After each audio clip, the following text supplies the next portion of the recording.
Mayor, actually, number 2, we do have a special presentation. Yeah, I'm sorry. I gotta go way back there. Okay. So we'll go back to item number 2. So this is special presentations and our announcement.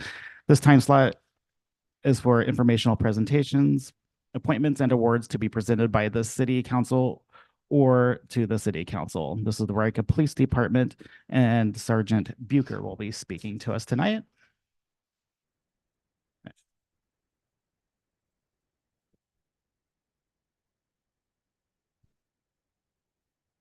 Good evening. We'll just wait for the people clear the room before you start, if that's okay. So we can hear you. And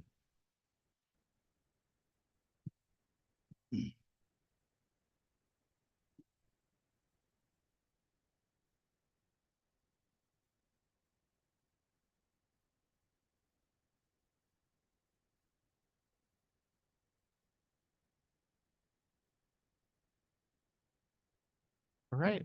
Good evening, Officer Bucher. How are you? I'm doing well. Thank you for having me tonight. Appreciate the opportunity to share what we've accomplished with the council members and the mayor. Thank you. I'm sorry, Sergeant.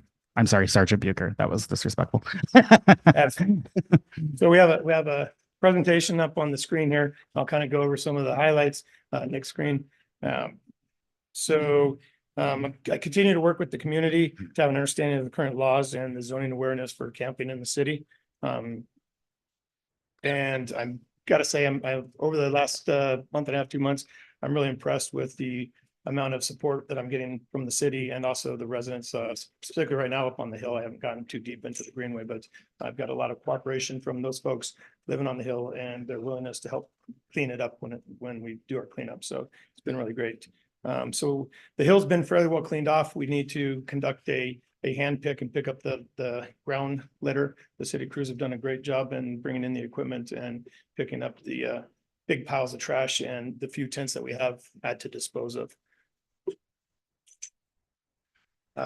Since March, we've had 599 incidents involving homeless individuals. They're not all necessarily up on the hill, but they're folks that we know that are currently homeless in the city limits of Wairika. And those incidents involve assaults, thefts, medical calls, overdoses, pretty much everything, all the gamut of anything in the book. So it's not anything specific. The thefts and the shoplifting from the South End stores seem to be a little bit higher, but those stores are calling and reporting, and hopefully we're doing a good job assisting the local markets stop and catch back some of the theft loss that they're suffering. So the next page. We've assisted in 4 hillside cleanups with the city. Each of those are consistent of 6 to 8 dump runs with 2 dump trucks running. And again, we've only had to remove 3 tents. One of them was the only one that gave me a little bit of feedback, was wanting to maintain his tent, but after 3 weeks, he's failed to erect it, and I removed that tent from the hillside. The other ones were clearly abandoned, littered with garbage and stuff. So we're getting a lot of cooperation with the folks keeping their areas clean. I do have one problem area, and we'll address that shortly. But we've provided trash bags. We're using the multi-crisis response team from behavioral health to come out when we need to offer people behavioral health services. And they're a great resource for us to come out and have a different approach to getting these people directed where they need to go for assistance. So my goal is, keeping the camps clean, addressing people, letting them know what the zonings are for where they can set up their tents. Sorry about the picture being a little distorted. This is after our first cleanup.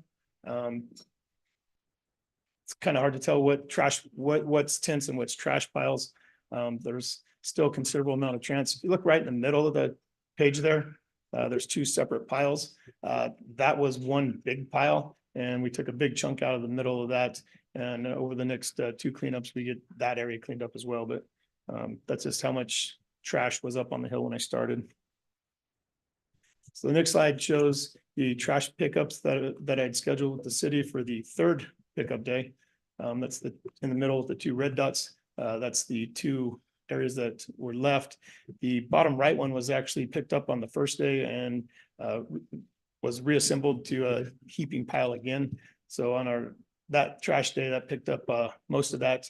But again, there was considerable amount of trash in those. Those piles are not just a few bags here and there. They're actually mounds of trash and debris. Since starting this and getting the hillside fairly well cleaned up, with all the large piles, I worked with Ben and Tyler at the city, and we've decided that having the trash pickup areas that we've got in the red squares there will help us be able to drive through and pick up areas. And I believe that the residents that are on the hill will help us by keeping bags of trash and metal separated in those areas, and it'll make it a lot easier for the pickup. I think we're at a point where we're not having to take the heavy equipment, the excavator and the front end loader up there. We'll see how big those piles get, and we might still need a front end loader, but I'm hoping that we can make regular rounds in the pickup. I get most of it in the truck and take it out to the city yard and put in the dumpsters that are already out there. This was one of the first site cleanups, and that's what the piles pretty much have looked like throughout the hillside when we've been using the heavy equipment. Next slide. This is the one tent where the gentleman failed to erect the tent after 3 weeks. It was kind of progressed a little bit, but he was still not staying on the hill or at his tent or making any effort to get the tent erected. So we did remove that tent. The next slide, this gal's up towards the top. She's made considerable improvements and cleanup efforts. She's actually made 2 piles that we were able to clear up on the last cleanup from this. She's consolidated to 1 tent. And that's, what I'm working towards is working with the folks on the hill to keep their area clean and help pick up the trash. Next slide. This site's my problem tent. Can I pause you for 1 second? Judge Baker, can you ask them to step kind of down a little bit? or I can't hear you. So. Thank you. Thank you, Bob. Okay. So this gentleman, I'm gonna have to take another approach at. So I'm missing the first picture. It pretty much looked like the third picture, but with an erected tent at the top. He got a new tent and he slid all the garbage and debris up in between his tent and neighbor's tent. That's the first picture that you see on the left there. The second one on May 5th, he had taken all that stuff on the left of the tent and stuffed it into his tent. On May 14th, the tent failed and collapsed, and he had started strewing the debris back out. A lot of it's clothes and other miscellaneous items. He's had the opportunity to go to the wash point and the laundry point several times, and he's still making a mess. So that one we're going to work on next week when we're up on the hill. Greenhorn Parks hasn't escaped the housing issue, and this is a hole dug into the side of the hill, and it's got living quarter supplies there. There's a little camp stove. There's some bedding. But again, I haven't had time to get back up there or easy access to get up there with anything to pick it up. I had contacted the Forest Service, or I'm sorry, the CAL FIRE, and they will help fill the hole back in when they're doing their exercise marches up the hill, but they won't be able to remove any of the debris. So I'll work with Ben on getting some of that out of there in the near future. Heritage Huts on Minor Street. It's been a problem area as far as people moving in there, especially in the cold weather when it's raining. This was the last camp that was there. That's a full king size California bed that's on the ground there. And both sides were pretty much littered with trash and debris and personal items. It had posted it several times. One gentleman wanted to argue with me that he had just got there but he knew that the sign was posted, and we had a discussion and he saw it my way. So they cleaned out the camp. City crew went in and ended up mowing the yard and stuff. The mattress was left on the back wall. So we collected all that and disposed of it. So we're pending cleanup from the graffiti, and you can go to the next slide. I've already talked with Ben about getting the cleanup for the graffiti that's all around the Heritage Hut there. So that's in the works. But since this day, there hasn't been anybody camped out in there. So the creek west of the property, state fence line there, from the fence line down to the creek behind Miners Inn. This gentleman is collecting a lot of rocks and has very little camping gear. He's got tent and a little stove. And he is down in the creek, making rock dams in the creek. So this is on the planned cleanup for this Thursday. And it's about 80 yards from Minor Street north, along the creek there. And he's got buckets and debris and stuff. You go to the next slide, there's a few more pictures of it, but he's got that kind of stuff, along the creek.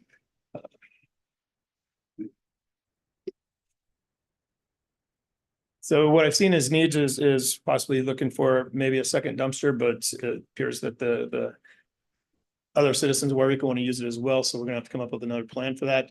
The one dumpster, even putting it in the middle, I'm still getting a rift of folks that don't want to walk through the dumpster to drop their stuff off. So that's why we went back to the squares with the pickup areas that I will hope will alleviate some of this problem so that they don't have to walk one side or the other. I have had some complaints that the porta potties are outnumbered, so they're not being serviced timely. They're getting disgusting and whatnot, before the end of the week when they get cleaned. So things that we've completed was the access road through the center. One of the maps, you saw the road through the middle. They did that one. They did another road up through the middle, from the campus road up. So we've got access roads through the middle, intersecting in the middle of the hill now. Makes it easier to pick up the trash and get to the people. I have mapped out what campsites people belong to so that I have names. So I was able to use that this week, contacting one of the residents with his family in North Carolina, and they're hoping to get an ID and get it back in time for his son's graduation. So hopefully we make that work out, but he's got to get a valid ID first. So we're working on that.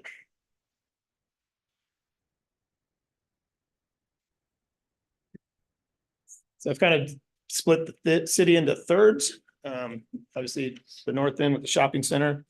We have a freaking huddle in the corner there. The property owner doesn't want them there. So the property agent works with us and we ask those people to move along. Typically they're drinking in the corner and moving along. So they've all been warned that drinking in public, they're going to be able to be cited for that and they need to stop and desist that.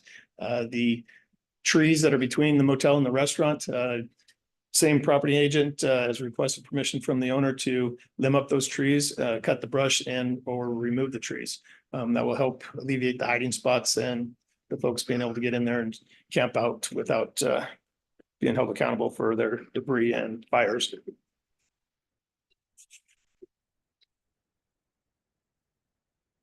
In central, the fence along the I-5 off ramp there.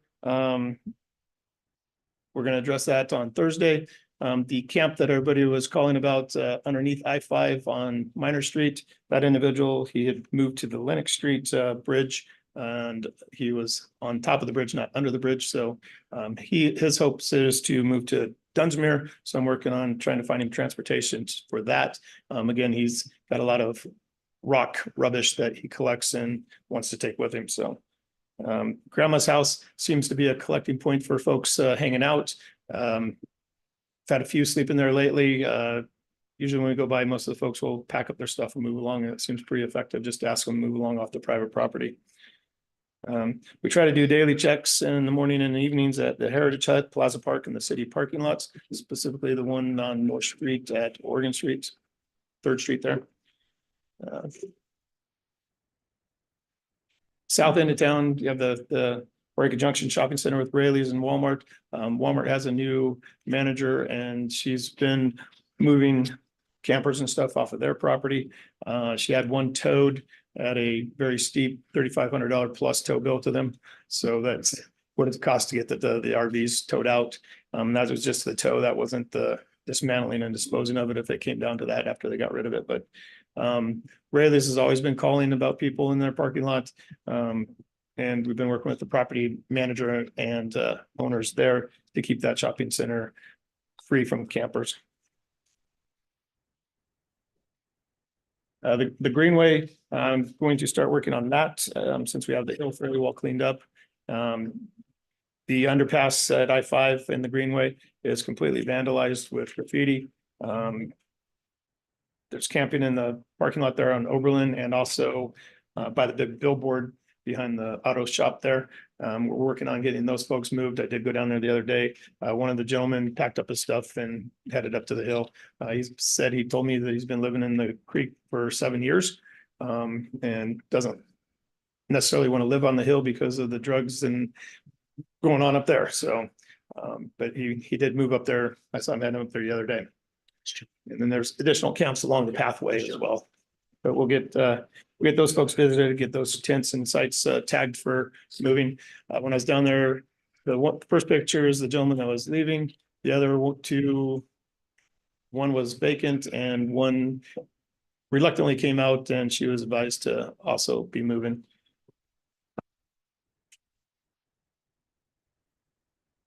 Those are two other tents that are within that area, the Willows, just north of the big billboard off of Logan Road. Yeah. The Lennox Street Bridge, it's part of the Greenway project. It's got one overpass over the creek. There had been camps on both sides of it. We've been checking that pretty regularly, and there hasn't been anybody down there. Both sides of the embankments or abutments are full of graffiti, but at least there's nobody camping in there for right now. Greenway down by Deer Creek. So from Montague, Wairika Road, down to city limits. There's a few camps in there, specifically not at the Greenway Park area there. Those folks have moved out a year and a half ago or whatnot. Willow did a good job moving those folks out. But down by the sewer ponds, there's a big encampment. And then there's one a little bit shorter and one right behind the city yard that they've all been told to move. But I try to plan my tagging them for notices to move when we're able to have the city crew come out and do it. So I talk to them, I tag it, I give them the first notice, and then I'll put a red tag on it and let them know that they've got before everything's going to be removed by the city. So it's been great working with Ben and Tyler and the city crew. They're met all of our needs on getting the equipment and getting a full day's work out of it, even though they're making several runs to the dump. But again, I think we've made progress on the hill, and that those folks want a clean area. They want it picked up. So one of my goals in the upcoming weeks is to have a trash pickup with civic groups, religious groups, and the folks on the hill. And we'll start a police line, we call it in the military, where you start top and come down and hand pick up the rest of the trash that it's on the hill. And with the trash pickup points that we've established on the hill, with the hillside should become a lot cleaner, sorry. Anyway, I appreciate your time. Thank you. Thank you. All right. Thank you so much. Mr. Mayor, if I could Yes. I just want to make a statement to Sergeant Bucher that I think we all have just seen the incredible amount of work that has been done on Campus Drive. And so we're very appreciative. And I just want to make that statement in public. So thank you very much. Yes, thank you, Sergeant Bucher. Appreciate it. All right. Okay. So now we're at item number 3, I believe, correct? Okay.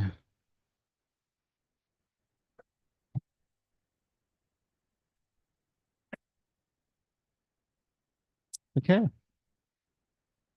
Item number 3, this is public comment. Public participation is welcomed and invited at all city council meetings. This time is set aside for residents to address the city council on matters listed on the consent agenda, as well as other items not included on the regular agenda. If your comments concern an item item noted on the regular agenda, please address the city council when that item is open for public comment.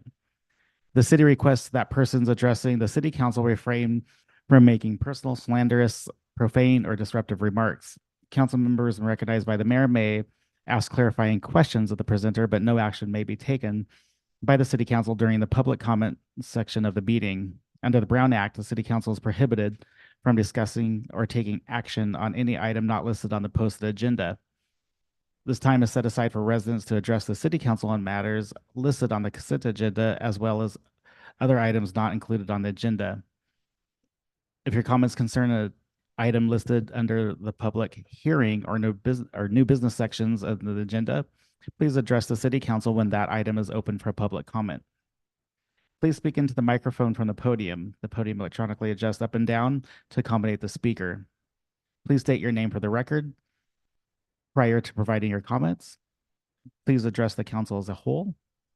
If you have documents to present, please provide a minimum of 7 copies. These become public record. Please limit your remarks to 5 minutes. Since council is unable to take action on any issues not on the agenda, your matter may be referred to staff for follow-up or placed on a future agenda item. The public comment period is not intended to be a question and answer period or conversations with the council or city staff. Public comment at this time. I am Steve Bradford, 409 Evergreen. I came here with a really happy heart, just overwhelmed with gratitude and passion about our town and our county. I love this place. It's so beautiful. I ride a motorcycle. I get out there and this place is just amazing. And then we have this beautiful, beautiful street being redone. I'm so impressed with the workers, and I came here literally to congratulate Matt and Ben and Jason and the council, whoever's involved with, watching out that is working well with the shop owners. The driveways keep being left open for everybody to be, accessible along the 99 there. Those guys I'm a construction worker. I can appreciate what they're doing every morning, every night, all night long. I think they're working all night nowadays. It's amazing what they're doing. It really is amazing. I'm so impressed. And with, if Matt and Ben have anything with say so in coordinating, how these folks are treating the citizens of Wairika and how well it's working. I'm really impressed. But then I listened to this report by the officer here, and I'm disgusted. This is the work of the councilman. This is the work of the councilman since I've lived here for 15 years. This place has gone down to a shithole. And I am so disgusted with it. This is ridiculous. This is America. This is what we live for. This is what I'd fought for in Vietnam for this crap. I'm disgusted. This officer, how much did he have to just pay, or did we just pay him for that report? That took 3 hours, 4 hours to write up all that report. Very well done, very detailed, it makes my heart just pound like crazy. I'm so mad right now that we have to live with this. We up here, the rest of us up here that pay the taxes, do our duty to be supportive and be responsible for our lives and our families. And now we have to deal with this. 99% of their job today is dealing with that. That is not what we're here for. We never had this problem long ago before the socialist thing started happening in America or California, whatever, what have you. But this is not the right way we're going. Where has it come to in the last 15 years, in the last 70 years when they started welfare? I watched it start happening when I was a kid, 16 years old. And it's not gotten any worse. They keep any better. They keep throwing money at it. You're throwing money at it. I'm paying for them to go potty now. That's ridiculous. Common sense, folks, common sense. This is not getting any better. It's getting worse, and you keep throwing money at it. Just like our stupid president throws money across all of the country that we don't have no business with, and that we don't have any business with this either. If they're mentally ill, we should be doing something. Darn right, we should be doing something about it. This guy, Mike, I think his name is, the big, tall, blonde kid. I'm sitting on my motorcycle the other morning out there by Grandma's. He's waking up. He wakes up, he starts screaming and yelling and hollering, and I'm just sitting there minding my own business. And he's, just going off. We all know who I'm talking about. He attacked me one time, one morning. I caught him on one of the hose bibs on a property I take care of. And he was taking a shower under the hose bib. I said, "You can't do that, man." And, he wasn't leaving. He continued to wash himself and stuff. And I had a weed eater in my hands, you know. And I said, you got to move. And I didn't touch it with him, but I just said, you got to move. You got to move on. This is not your water. And when I turned my back, he came up behind me and went like that. And so then I swung around the weed eater at him, but I missed him. I didn't really want to hit him. I just wanted to get him off the property. Well, the other day up here, Saturday morning, I think it was, no, Friday morning. He goes, you want a piece of me? You want a piece? You know, the guy's crazy. He belongs in an institution. I've called before about him. He's moved. He used to camp out at the library right here. It started to smell like a piss hole right there at the library for a while. I called Jason. Jason took care of it right away. But now he's moved down to grandma's, and then he's somewhere else the next day. But the fact is that guy we all know who I'm talking about. He's got a mental problem. And California's not doing anything about it. You know, Reagan took it away All right, thank because, you. 5 minutes times. Thank you. one more second. 5 Reagan minutes, took thank it you. away because the money, the pork money at the top was being abused. That's why he took away the mental health facilities we used to have. That's why we don't have those today, because the money was being wasted just like today. Thank you very All right, much. thank you.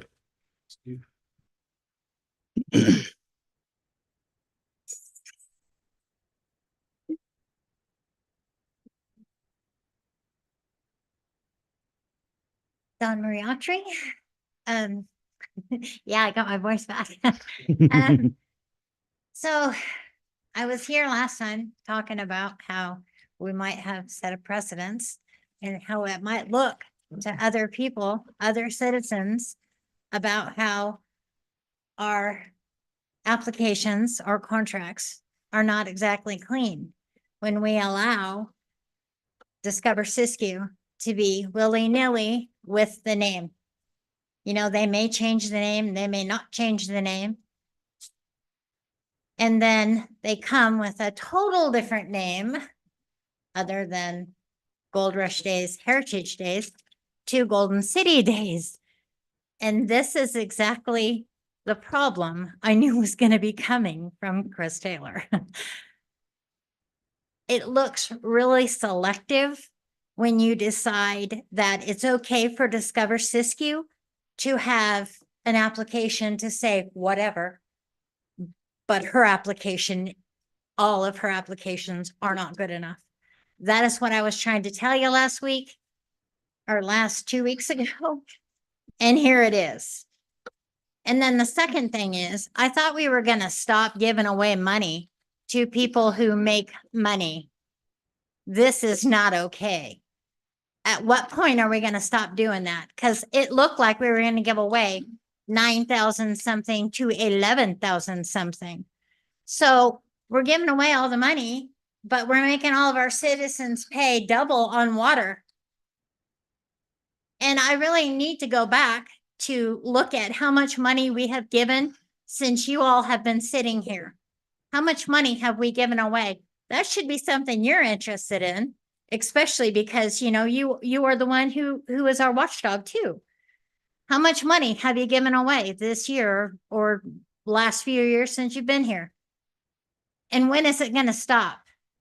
Because, you know, we need to be giving away money to organizations like SNPs, who's going to help us with the feral cats.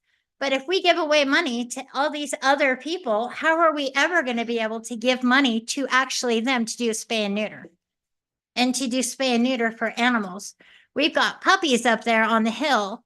You know, SNPs was able to give 32 dogs shots, parvo and distemper. Thank God. 2 females were not able because they're pregnant and going to have puppies any day.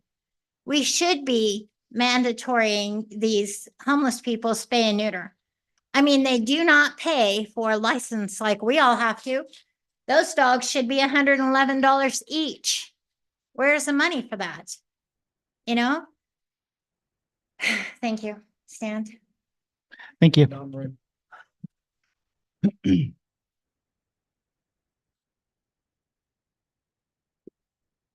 Lorenzo Love. When is the last time you did not waiver the temporary use permit? I don't remember you ever not waivering it. And how are you going to justify ever not waivering it in the future when you have wavered it over and over and over again routinely? If you try to not waiver it, that's a selective permission. You're going to be picking on somebody. And how can you justify that when everybody else gets it? So what's the point of having this temporary use permit? Why the $942.55? Why that value? What does it do? What's the justification for having it in the first place? And if you're going to waiver it every time, get rid of it. People can request a temporary use permit, but don't charge them for it because you don't charge them for it. Who are you going to charge this money for? It seems like everybody gets it. Last week, you had the Elks Club auto show. You didn't even mention that. That wasn't even on the agenda. But then the Elks Club had never had anything turned down.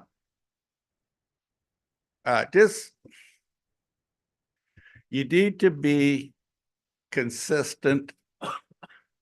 Either get rid of it if you're not going to be charging for it, or charge everyone for it.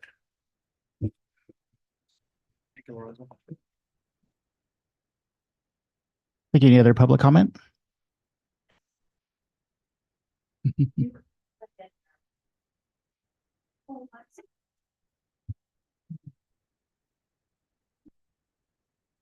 Jan Osborne without an E on the end, please, when you put it in the minutes. Good evening. This has been a tense meeting, to say the least. But the main thing I came up for is to remind us all that on Monday, May 27th, we have Memorial Day. It's not a day of celebration. It's a day of solemn remembrance of those who gave their lives in the service of our country. And I'm here to encourage you all to fly your flags.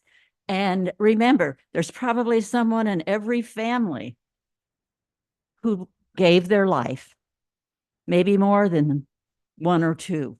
If you had family here in the Civil War, like I did, you can go into Civil War parks, national parks in the United States, and see all the people.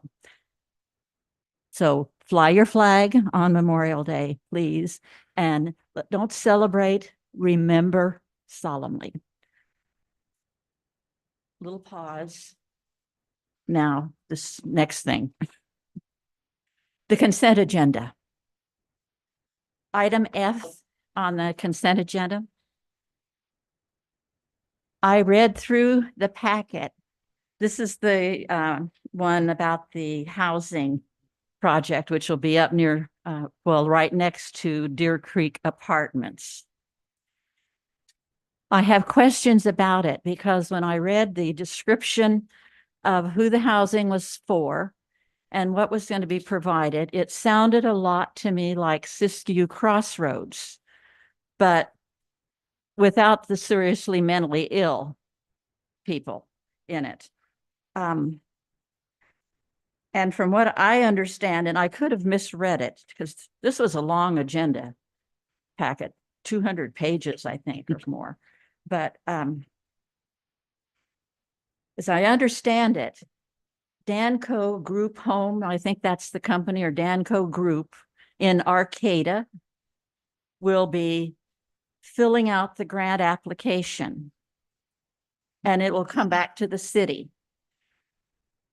my concern is, and I guess it's really a question, will it come before the council, and will the grant application be printed in the agenda so we can see what exactly they're going to do and what we or they will have to do? And then since the city is the pass-through, the city will have to be sure that they do it. That's my question.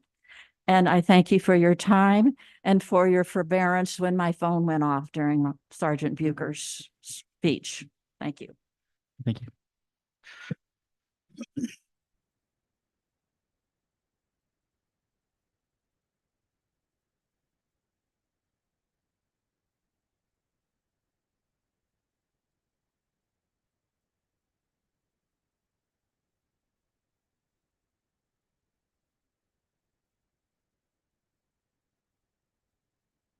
My name is Marilyn Anderson, and I live at Deer Creek Apartments. And it's been a quiet, peaceful place ever since I've been there for over 13 years. And the mobile home park next to us has a lot of seniors also. And if there is going to be an apartment complex built, please consider a senior complex next to us. Because if it's a 1, 2, or 3 bedroom apartment complex, that means families and, you know, all the other things that go. And we have such a drug and alcohol problem in Wairika anyway, and the traffic is going to be really bad too. So I would not care to have that be a multi-family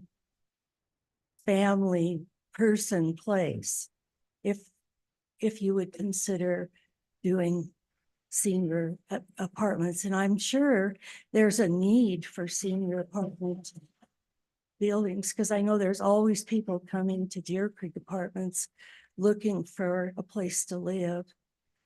Thank you very much. Thank you.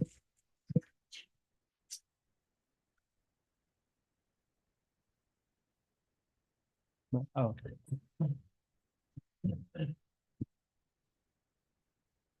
My name is Cindy Hammer. I'm speaking on behalf of my husband and I, Wayne Hammer. We just really want to say thank you to Sergeant Bucher.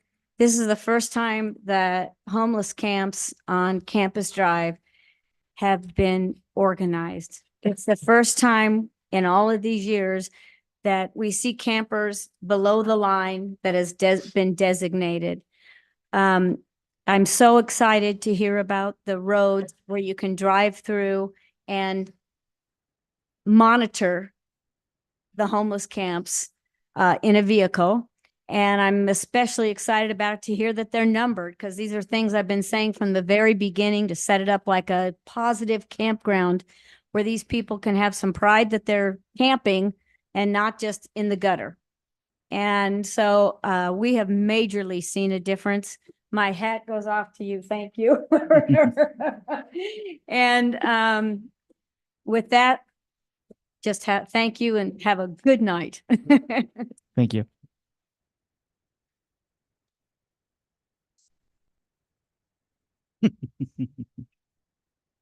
Just really quickly, I'm Wayne Hammer, and we do have the property that's adjacent to those homeless encampments. And I again want to also thank Bob Bucher and anyone assisting him on this, because we've had fewer incidents of trespassing in our property and garbage on our property and things, which, you know, it's hard. I'm not going to criticize that. This is a hard thing to solve, and it's all over the country. So I just want to thank Bob and anyone helping him for all their efforts, because we have seen some positive impact. So I just want to say thank you publicly. That's fine. Thank you.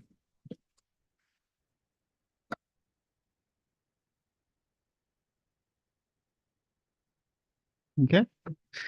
If there's no other public comment, we'll go to the consent agenda. And then I had a request from Councilman Davis to for 4E to come back for discussion or comment regarding that, to if we could If that's 4E. That is the, I don't know. He asked for it to be pulled. He doesn't have to have a, not pulled. He asked for it to come back for discussion. It's a consent agenda. We have to go over this every meeting. It's consent agenda. It's the business that we do. It is the regular business that we do. I understand that. Consent agendas, whether they're here, county office, a school district, the board supervisor, the county agenda is routine. We don't put anything on there unless we think it's routine. So, I mean, I appreciate what you're saying, but I mean, I think we spend, and I'll say it again, I said at the last meeting, we spend a ton of time pulling things off the consent agenda. If we don't like the consent agenda, then we need to start directing the city manager not to put a consent agenda on, list everything separate, and then we need to approve it separately. That's just my, you know, I will say it until I die. Of course, I was in the school for 30 years, so I've seen this, and I'm just, and I see it even in private sector with consent agendas, but I'm going to speak out on the opposite side, respectfully, Mr. Davis, that I don't see pulling anything off this. If we've looked at it, we've done our homework, we had questions, we've spoken to somebody in the city offices prior to this meeting. That's what we are paid the big bucks for. And we need to move forward. We need to do the business of the city and not try to micromanage. If we have an issue, we've got to go directly. I mean, this is what I was taught when I first came on. We go directly to the source, and it's that man right there. And then he sends us to whoever we go to. So, and I respect what you're saying, sir. So is it okay with, he just asked for, I don't know if he had a clarified question. He just asked that we pull it for a question that he might have. Is that okay with Mr. Mayor, I just want to reiterate that under no circumstances is there really a question about this. Any council member can pull an item off of consent. That is general practice. That's what I stated. I said he requested it be for EA. Then However, I will stand Yep. by if we are, and I respectfully, I will stand by that if we don't want the consent agenda, don't have the consent agenda. We don't need it. We don't have to have it. So let's go item by item. We can do it quickly. I mean, I would advocate for that in the future. So. okay, we'll discuss that in the future. So that's okay with the council. We're going to move 4E for a question that Mr. Davis had, I guess, towards the end. So consent agenda, this will be minus 4E. So A, B, C, D, and F would be the approval.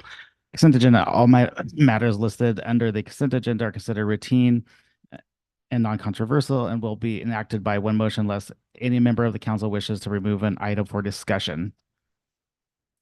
Item 4A, approval ratification of payments issued from April 28th, 2024 through May 12th, 2024.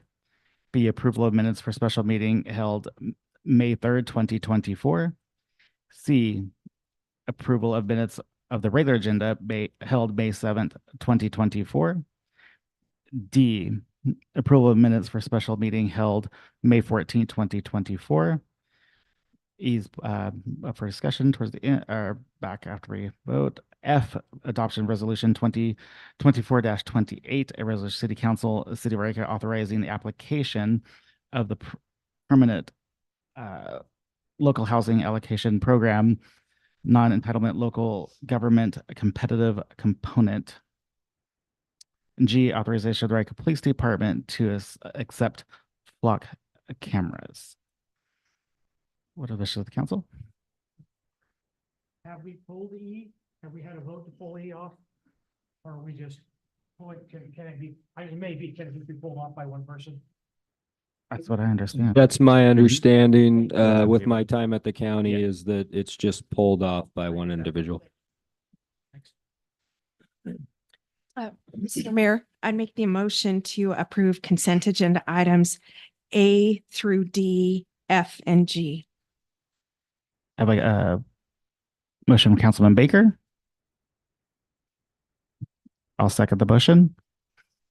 We'll do roll call. Councilman Kaeg. Aye. Councilman Davis. Councilman Baker. Yes. Councilman McCoy. Aye. And Middleton, aye. Okay.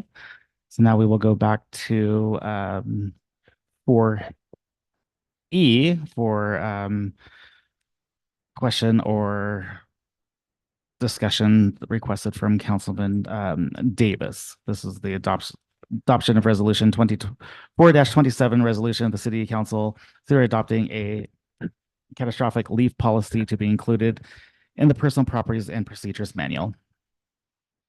Mr. Davis? Me? You requested 4E? Oh, well, I didn't hear you. I'm sorry. Okay. Mr. Mayor, I'm sorry, just because the structure now has changed, like this is a new business item, and so ultimately you'll get your staff report, Okay. there'll be council discussion, there'll be public comment, and then there'll be the sorry. vote. So So you want staff to go first? yeah, if you don't Okay. mind, Mr. Elsnap could then just introduce it because there may be other questions that come about based off of his staff report. Okay. Hold tight. All right. So good evening, Mr. Mayor, members of the council. My name is John Elsnab. I'm the HR director. So the catastrophic leave policy, just to give some background to it, it's not a new policy. It's a revision to the old one that frankly didn't work. It wasn't utilized, from my knowledge, for at least 10 years. So when an employee had a catastrophic event, a serious health condition, they can't come to work where they're going to lose their insurance. Employees could typically donate sick leave or vacation hours to help pay their premiums. Under the old policy, it just had some terms that were too strict and it wouldn't work. And employees have serious health conditions all the time that we do leave cases for. So we worked with the unions during bargaining. We pulled out the policy that didn't work out of the contracts. We worked together over the course of about 6 to 9 months, revised it, brought it back. And I don't see this policy being something that's going to be abused because it wasn't used for over 10 years. You do need medical certification from a physician in order for it to be approved. Jason would be involved, the city manager would be involved, I would be involved. And it's to help employees when they have serious health events or their family. All right. Thank you. So council members, questions regarding 4E? Now, Yep. You're up. thank you, Mr. Mayor. I don't think this is something that cities should have in their negotiated packet. I think it can lead to unrest within the employees. There's a couple of ways that this can work, and I'm pretty sure that I understand what Mr. Elsnab has written. That if a person has used up all their personal leave, medical leave, and comp leave, they can put a request out for somebody else to use some of their leave for them. And this can happen. And sometimes it's a good thing, but also can be a negative thing. And the negative part of it is, let's say the person that donates, Mr. McCoy, donates to me, and he gets into a catastrophic event, and he comes back and he says, Mr. Davis, I need to get my leave back, because once he's given it to me, it's gone. It's no more. It's mine. And I say, no, I don't have that leave to give. So there you go. He was kind enough to give, and I'm not going to reciprocate. There's a serious problem then in your office. The other way is this use it or lose it thing. And I don't know what our contract has on your leave of absence, comp time, or sick leave, but those things no longer can be use it or lose it. If you get to a point where you say you can only have 52 hours of this type of leave and you get to 60, well, that person will get paid for those. You won't lose it. So that person is better off keeping it for themselves. And I just think it just leads to negative things. But the good part is, if somebody is really catastrophic and they need it and somebody contributes, and they are allowed to continue with what they're to rehabilitate so they can get back to work. So it's kind of double-edged as far as I'm concerned, but I think it can cause more problem than not. Thank you, Mr. Mayor. All right. Thank you. Any other council members with questions or comments? Oh, Oh, thank you. Councilman Baker. Are the donations to the catastrophic leave pool, are those anonymous to the person who's receiving them? We would need to most likely, so that this, just to clarify, it hasn't been done for 10 years, so we would be able to design it. However, if the person wanted it to be anonymous, we could probably figure out a system for that. But we've never had a sign up list for donating hours, but I'm sure that's something we could create a process for. I've seen it both ways. Primarily, I've seen it where there's a sign up list and the person writes their name and how many hours they want to donate. But we could definitely look at making something anonymous if that made the person more comfortable who needed the catastrophic leave. Thank you. I know that when I worked for Siskiyou County, we had a catastrophic leave pool, and I understand Councilman Davis's point of view and his concerns, but my experience was that it worked well at the county. Absolutely. And just to add on to that, this isn't just one, employees don't just donate to one pool. You apply individually to the person that's requesting it. And it is voluntary. Thank you. Councilman McCoy. So can you clarify from the ban, because any school district I've worked in, you donate to a pool. Well, I don't think we've ever had more than one person that had it long-term, or when I was in my school district, except maybe in San Diego Unified, where we had several thousand teachers, we didn't have anybody, we didn't have two people that had cancer or anything catastrophic at one time. What then, if we all decide we want to donate, and usually it's the boss that goes out and says, Mr. Jones or Mrs. Jones is sick, she's gonna run out of sick leave, would you like to donate? And usually they say, I would prefer you donate no more than a day. Because they don't want, don't want tons of sick leave on the books.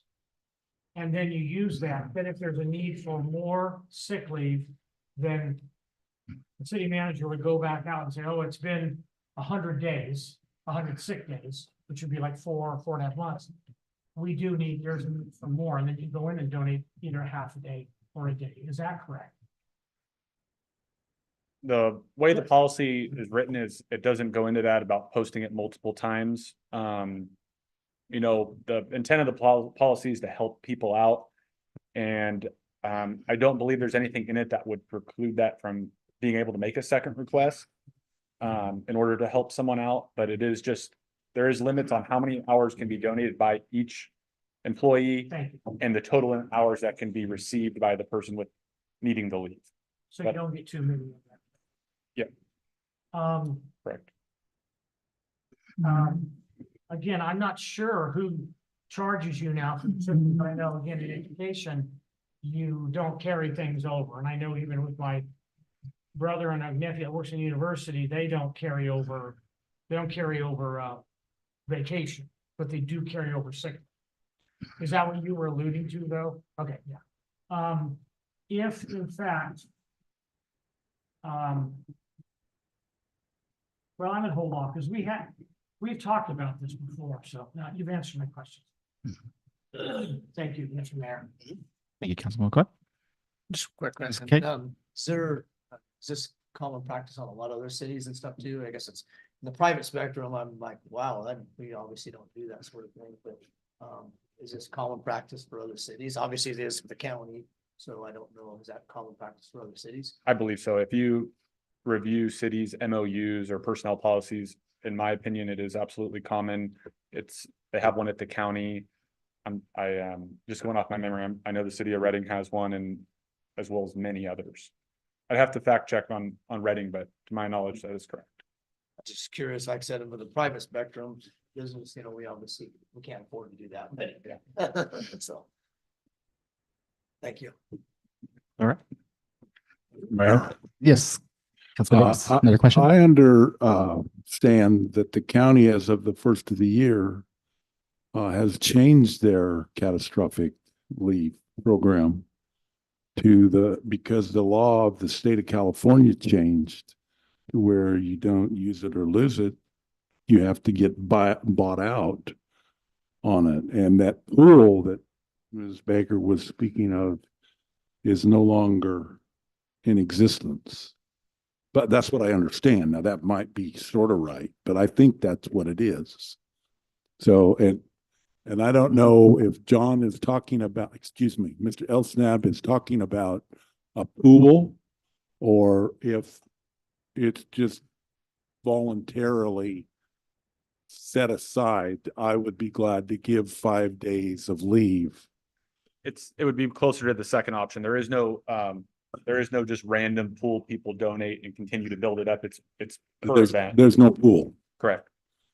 Okay. The other thing that I read in there was that this leave would be donated at the value of the person that's receiving it. So for example, let's say one of the clerks in the office donates to Mr. Ledbetter. We have a budget issue going on. So it comes in at his wages rather than their wages. Yeah, the one comment I could make to that is a majority, department heads probably make up definitely less than 10% of the city. So a majority of your employees are admin techs, operators, maintenance workers. And the leave is more, they have a lot better chance of taking advantage of those hours versus us. There's just a smaller percentage of us, but that is correct. There is some kind of a washing effect. But it can also go both ways as well. I can donate my time to a new hire, and my sick leave, my rate of pay is quite a bit different. So it would be less. It would be less in that case. Yeah. Well, I'm not for it, just so you know. Okay. Okay, no further questions from the council. I'll go to for public comment.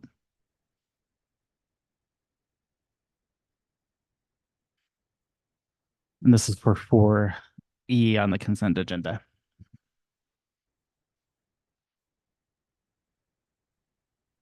Hi, my name is Louise Gliano. I live in Wairika, and I'd like to speak to that issue. I had a brother who was dying of brain cancer, and he worked in California at the California Franchise Tax Board, and he was only like a month away from retirement. And because he'd missed this time, he would not qualify for retirement. And we needed that money to take care of him in a group home and a facility. And so this was years ago, and I don't know what the policy is at the Franchise Tax Board now. But the way they did it is that people could donate either their vacation time or their sick time. And it went by the hour. I don't think it went by what your pay scale was. And I can tell you that was an awesome program. That really saved us. That helped him. And my brother died at peace because of that. He was worried about getting his bills paid. And I think that's an awesome thing to do for people here. And I highly recommend it. And I respectfully disagree with you, Mr. Davis. If you've never been in that situation, and I could not believe the generosity of the people there at the board. So anyway, I would totally support it. Thank you. Thank you.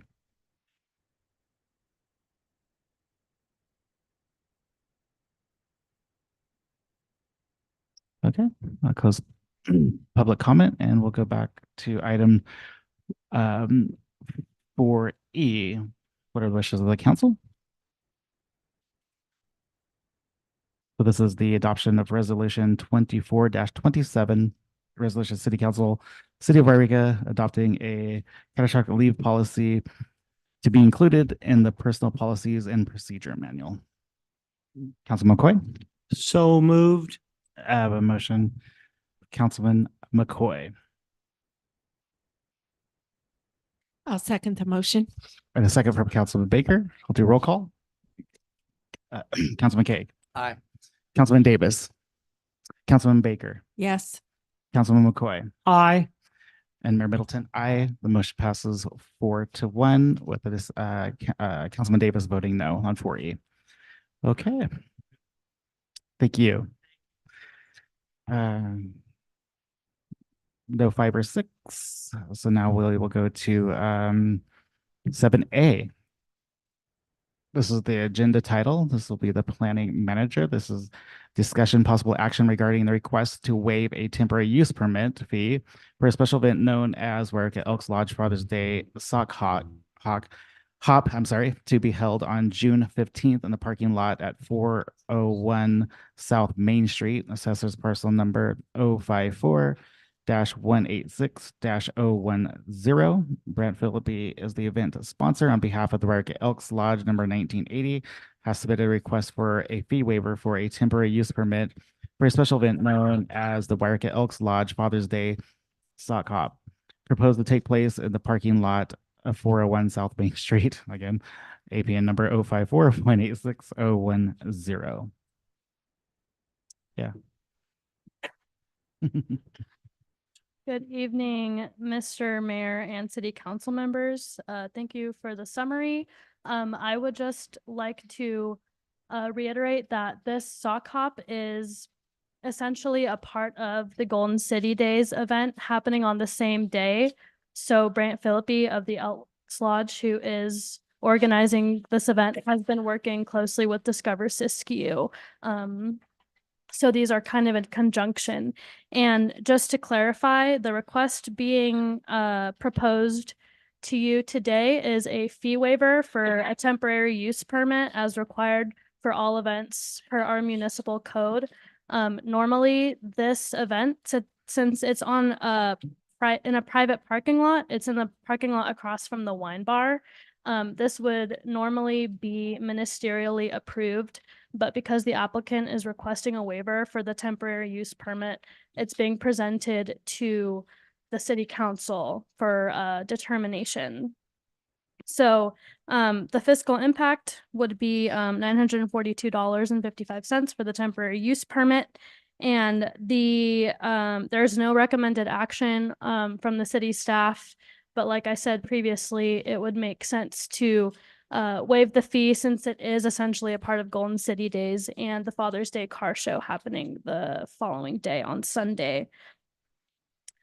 So the possible action for you to consider tonight is a motion to direct the city manager to waive the temporary use permit fee for the special event known as Wairika Elks Lodge Father's Day Sock Hop. We do have the applicant here tonight. Brant is here to answer any questions you have about the event, and I'm available for any questions you have as well. So Brant, do you want to come up?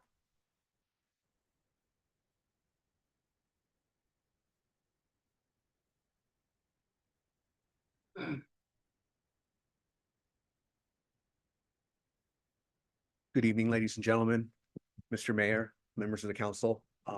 Just really want to thank you guys for considering this. The sock hop was my brainchild. I remember a Wairika that used to have sidewalk days and chili cook-offs and car shows and free events for the public. And they were a lot of fun as a kid. You live for the car show, you live for the sidewalk days and the fair. And I want to bring some of that back. I'm moved away, grew up here, moved away, came back, got involved with the Elks Lodge, saw an opportunity, and I'm running with it. This is my first event putting something like this together. I kind of feel like Kevin Bacon right now asking for a dance in front of the city council on Footloose. I don't have my Bible with me. However, it's going to be a fun time, a free event. In fact, I have the wine bar co-sponsoring it. I have TNT Auto Body co-sponsoring it, and the Elks Lodge are going to co-sponsor it to bring one of the local bands here to play live. No alcohol at the event. It's going to be a good time. And I really hope that you consider waiving the fee because it is costing us. We're not making any money off of this. And I just want to bring some fun back to where we can. Thank you. Thank you, Brent. Just hold tight in case we have some questions from our council members. So I'll go to council for questions and to public. Any questions from council members or comments? Councilman Davis? Sure. Mr. Philippi, it's good to see you back. Thank you, sir. Yeah. Are you charging the entrance fee? No, we are not. Free event to the public. All okay. ages. So the band is donating, or you're getting that through your sponsor fees? Their sponsors, the 3 sponsors are going to pick up the $600 fee. Are you having the place roped off, or is it just going to be open like it is now? It's going to be open like it is now. I'm going to post some trash cans around the outside the perimeter so that trash can be taken care of, anything like that. And then we are also going to have some Elks members wandering around, making sure that people aren't blocking off the street and keeping that area clear. Thank you. Just a comment, that's all. Okay, Councilman Kate. And thank you for putting it on. It's car show and stuff's been going hand in hand with a lot of events that we've done in the past, especially with the previously Gold Rush days and stuff. So it's good to see that. It's a big event, and I like to see more events in this town. So thank you. You're welcome. And that was the idea of bringing it back to the city, not having it out in the fairgrounds away from the public, bringing it back into the city limits where everybody can have fun. All right. Hey, Councilman Kate. Councilman McCoy. Thank you for doing this. It's wonderful. I can remember when I first moved here. I don't remember the sock hops, but I do remember the sidewalk sales and things. In your application, you note that you may need possible reserve officers. But is it $20 an hour for our reserve officers, or what do we pay them? Substantially more than $20 an hour. Okay, so how would you cover that expense to the city? I spoke to Chief Gilman about that issue. It wouldn't be, the officers would be at the sock hop as patrol officers. He was just going to bring 2 additional reserve officers on during that night because of all the festivities. And he said that all the years that he's had sock hops, he's never had an issue at the sock hop. So would they be assigned specifically to the sock hop, or would they be assigned to the whole shebang? it's my understanding they would be assigned to the whole city because of everything that's going on that weekend. So there isn't necessarily a police officer there. No, sir, and there shouldn't be a need for it. Okay, and then is there a need for K-rail or fencing to keep people from stepping out onto a highway that is in areas is 3 and 4 feet down in that specifically in that area where they're putting new drains in? Are you asking him, or you want to ask the for city manager? I just want to make sure I see that the chief is coming around, Okay. so I'm addressing it to both Mr. Philippi. I just want to make sure the Chief- question's directed to the appropriate person. Thank you, Mr. Mayor, city council members. So I just plan on bringing people out for that whole weekend. It's not just his sock hop. We have a lot going on, so I'm gonna have extra officers on duty. They're just assigned to the city. I don't think it's gonna be an issue for K-rails and stuff. He's gonna have his own people out there protecting them. It's not a city event, so I don't want to take responsibility for trying to block everything off and say that I'm in charge. That's up to them. Okay. I appreciate that. Is it something that you and the Mr. Ledbetter, that you and the chief of police have chatted about as far as, I'm assuming it probably is. Generally speaking, our planning manager reaches out to the fire chief and the police chief when it comes to these events, and they're involved in the planning. This one it would be different, and we would be talking about K-rail possibly if we were on public property or city property, and this is on private property. And so that's why essentially really these facets of the event have already ministerially been approved. And really what's in front of you tonight is just the waiving of the fee of the temporary use permit, whereas all of these other things internally have met the standard of the city, and the city as itself through the planning manager has approved the temporary use permit, but now there's the caveat of waiving the fee, which is what we're here to ask the city council if whether or not they would like to waive that fee, if that makes sense. Thank you. I will yield the rest of my questions and hold them since it's not appropriate. All right. Thank you. Mr. Mayor. Councilman Baker.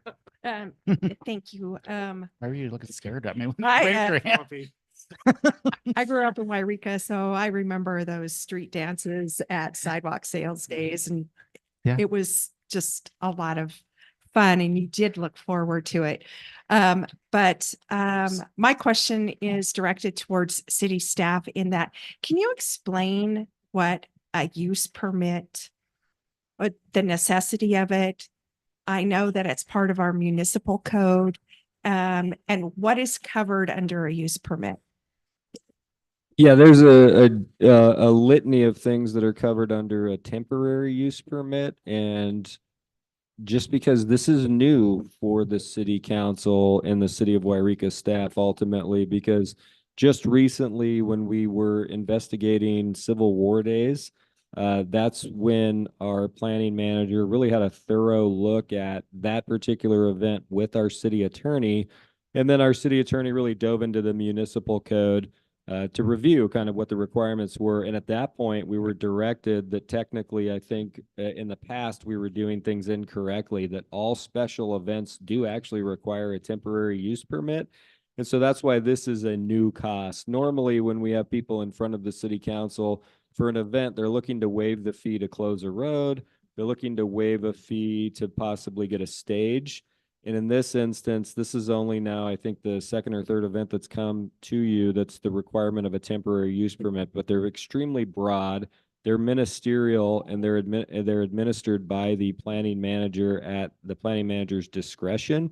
And it could be for events like we're talking about, or it could be for, let's say somebody has a piece of property, there's no development on that property, and let's say Caltrans wants to use that property for a project, or the person that owns that property is going to do a project. They would come into the city, they would explain the use that they have for their own property. There's no house on the property, so they may be advocating that they want a fence. Well, a fence requires an outbuilding or a house, but in this instance, since they're doing a very specified function, I use this as an example because somebody just got a temporary use permit to do this.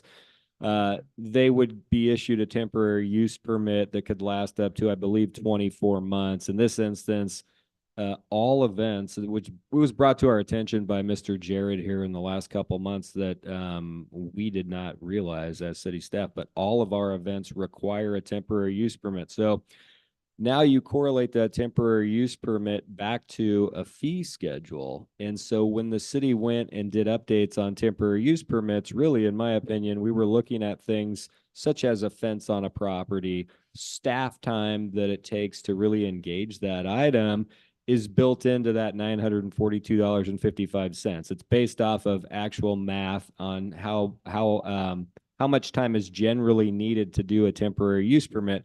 When it comes to an event such as the one that we're talking about, that cost may be substantially lower. It may be substantially higher. I mean, I think when we did the Civil War days, it was probably more expensive because we had more kind of time and legal time looking into the safety of that event with black powder and all that, those other things that go into play at that event. But in this instance, it is a relatively new thing for the city council to consider. So I think we need to be cognizant of that, and we may want to split our fee schedule in some way. Or really, I know internally and at the finance committee, we've advocated for the possibility of exploring really a special event ordinance that really changes the laws for the city on how we engage all of these costs, all of these items, and getting more stability and more structure for the staff to really have something to lean on when we're engaging people, and then really streamline this process at the council. And so we're advocating that inevitably we need to work towards that, which would clear up this temporary use permit question. But that is the history of the temporary use permit and its intent, that technically on items such as a fence or different temporary uses, it's the staff's time on average to get to the final cost. So Thank you. I appreciate that. Can I just add on to that? It's You- that was a great explanation, and just more broadly, it would address like different types of temporary land uses for different activities such as events on public or private property or storage yards. So different types of land uses that can impact zoning, safety, circulation, items like that. So is it fair to say then temporary use permit for a special event really could be looked at. Because I know that we do have fees in place for street closures, stage rental. So this really, I almost see it as like a category of temporary use permits that maybe it would be beneficial for the city to review and come up with some recommendations to bring before the finance committee. Yeah, I think that could be, as an example, when you look at public works, you have two different types of encroachment permits, a simple and a complex, and they have different costs associated with them. And so if someone's just doing something very simple in the right of way, then that's a simple. If somebody is doing a gigantic project tearing up part of the road, then that's obviously much more complicated, and that would have a higher cost associated with it. And so it's relatively discretionary, right? Because on certain items, it doesn't take a lot of time to get to an answer, and on other items, it's going to take substantially more time on an event that could cost substantially more than $942, to be honest with you, of staff time, because we're always talking about the staff time of a public works employee to shut the road down, but we're never talking about the staff time in City Hall to bring the paperwork forward and all of that work. That's really what that fee is associated. But I do think that a dive into the math on some of these simple events that come forward, lowering that cost is probably prudent. Thank you very much for your explanations. Thank you, Councilman Baker. So basically what you're saying, it's never black and white. It's not one size fits all when when everybody sees the temporary use permit for just different events, properties, what have you. So, all right. Okay. So I will go to public comment at this time. Nobody? All right. I will close the public comment for that item, and I will come back to council for item 7A. What are the wishes of the council? The recommended city council, I'll read it again, but the recommended city council action, excuse me, I'm sorry, before you is the motion to direct the city manager to waive the temporary use permit fee for the special event known as Wairika Elks Father's Day Sock Hop. So Councilman Cake? moved. Of the motion from Councilman Cake. I'll second that. A second for Councilman Davis. I'll do a roll call. Councilman Cake. Aye. Councilman Davis. Aye. Councilman Baker.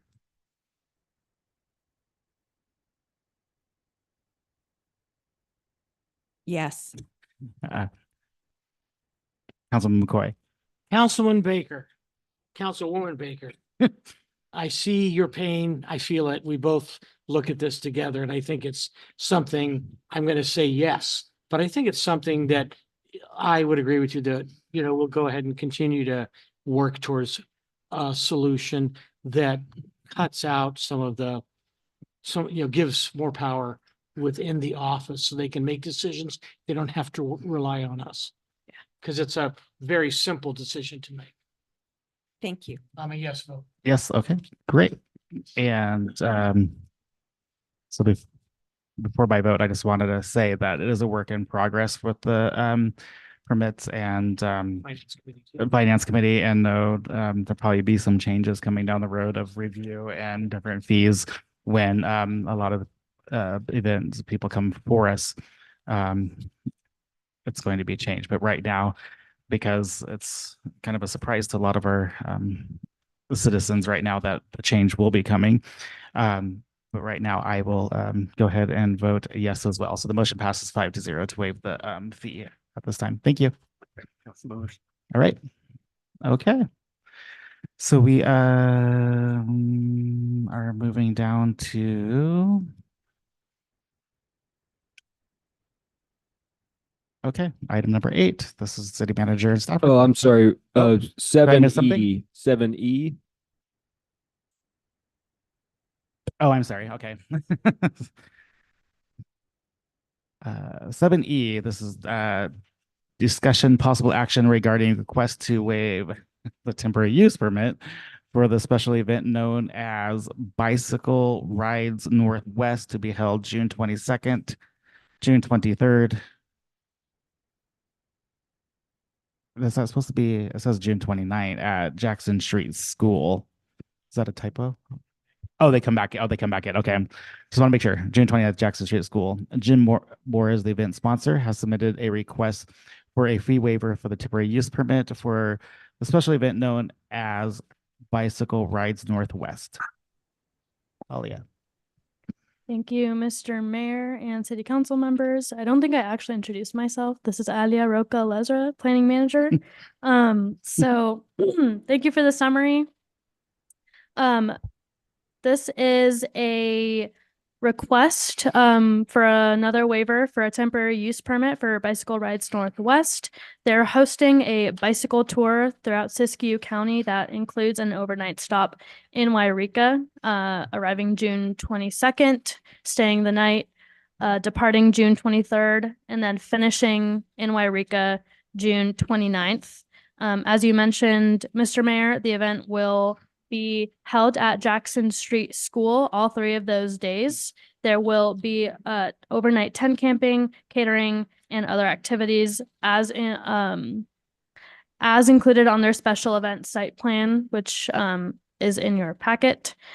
I would like to clarify this is a similar request as Civil War Days and the sock hop. However, it is a private event. It is not open to the public.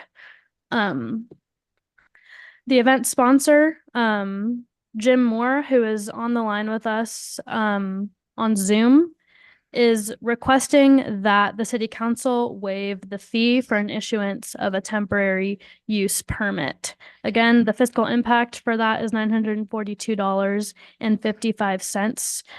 There is no recommended action from city staff. And the question being presented to you tonight is, would you like to approve the request to waive the temporary use permit for this event? Jim Moore is available for questions, as am I. Jim, would you like to speak? Yes, please. To the council, thank you for listening to this and taking the time. Our organization, Bicycle Rides Northwest, is a nonprofit. We've been doing this for 35 years, running tours throughout the Northwest. We do week-long tours for about 300 riders, 50 or 60 crew, excuse me, moving from town to town. And so in this case, we were negotiating with the school district to use Jackson Street Elementary. And that's going to be, our event is going to be completely enclosed within school grounds. So we weren't sure whether a permit was necessary, but we were told that the best way to approach this would be to just ask for a waiver of the fee for a permit. We're not using any city resources or facilities other than bicycle traffic, which is no different than any other traffic. Also, we are giving grants to the school. We are offering fundraising opportunities for school kids and groups. And it's a private event, just in that we're just there camping and we have our own caterer and our showers and our toilets, and then we just ride down the road. So we're starting and ending the tour in Wairika.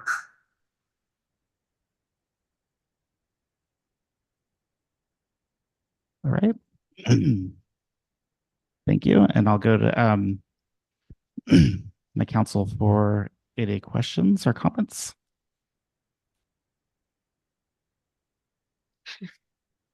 Councilor Baker. Thank you. So it's my understanding that this is a private event that is not open to the public. And are the participants required to pay any kind of fee or, like entry fee? Yes, to cover our costs. Thank you. Thank you, Councilman Baker. Okay.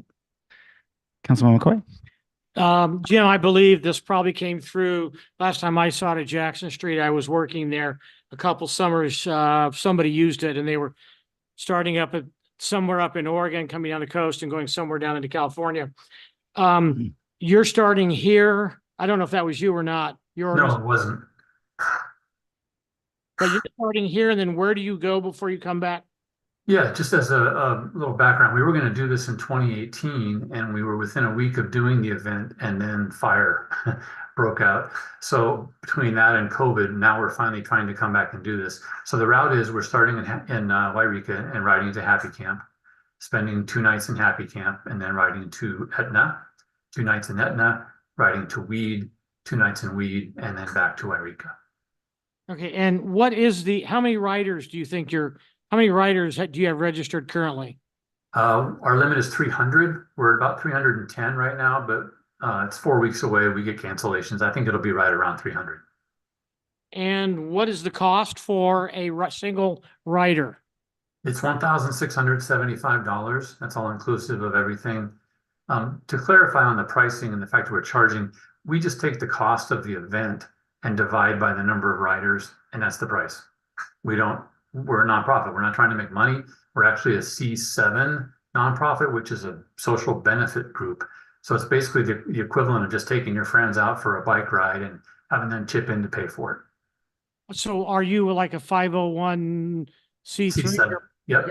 And so you are a non-paid staff member, is that correct? You don't draw any salary or any money from this from this 501c3?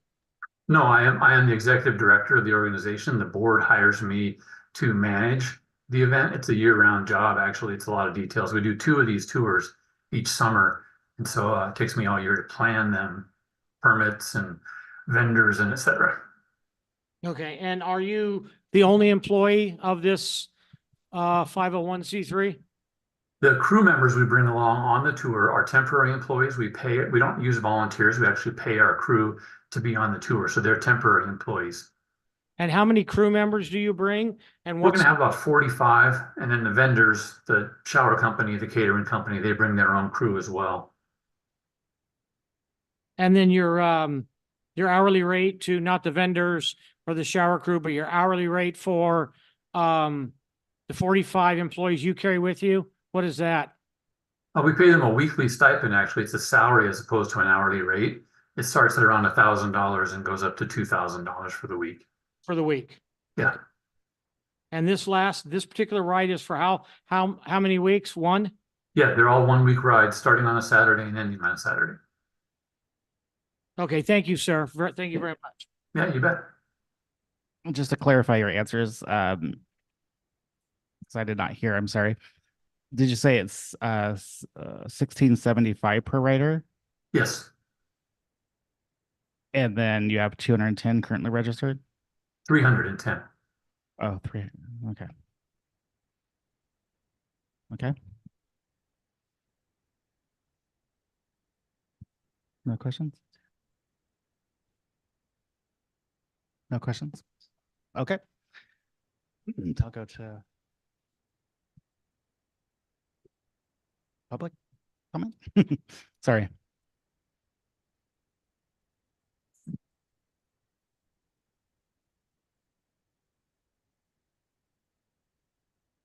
Don Mariachi. This is in my wheelhouse. I cooked for bike riders for 10 years, and I know exactly how it is. And the fee that they collect and the sponsors that they have pay for all of the events. It's all usually covered. And as I say, I did it for 10 years. I cooked. I followed them from Washington State to Washington, D.C. I know exactly how it works. And they should be paying for it. I know that they say that they're a nonprofit, but someone's paying their catering company. Someone's paying for all of their employees. So they should be paying the waiver. We should not waiver it. They should be paying the fees. Thank you. May I address that?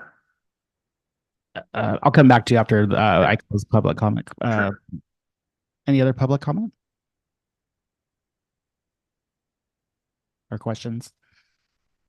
Nancy Ogren, Siskiyou County Supervisor for District 4 here in Wairika. One clarifying comment. Did you say you were a nonprofit C7? 501c7? Correct. You Not said C3. No, They told me C7. C3. I heard C7. Okay, that was just for clarification. I'm curious with all of these 300-ish people, do they have a chance to visit the communities that they ride through, or are they just rolling through? And I'll have you answer the questions when she gets done answering the questions, then we'll go back to all the public And questions. if they're allowed to spend money in our communities? All right. Any other public comment?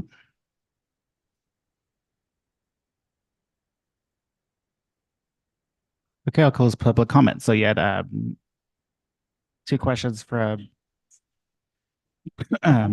Supervisor Ogren, and then you had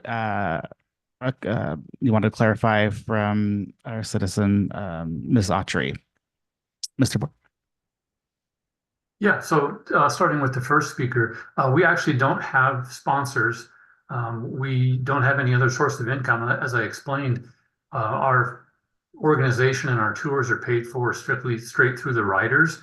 We take the total cost, including the caterers and the shower trucks and the vans and all the things that we have. And I do a budget that has the total cost of that, and we divide by the number of riders. So there's no profit, there's no money being put away. I mean, it's a true nonprofit, especially the C7 status.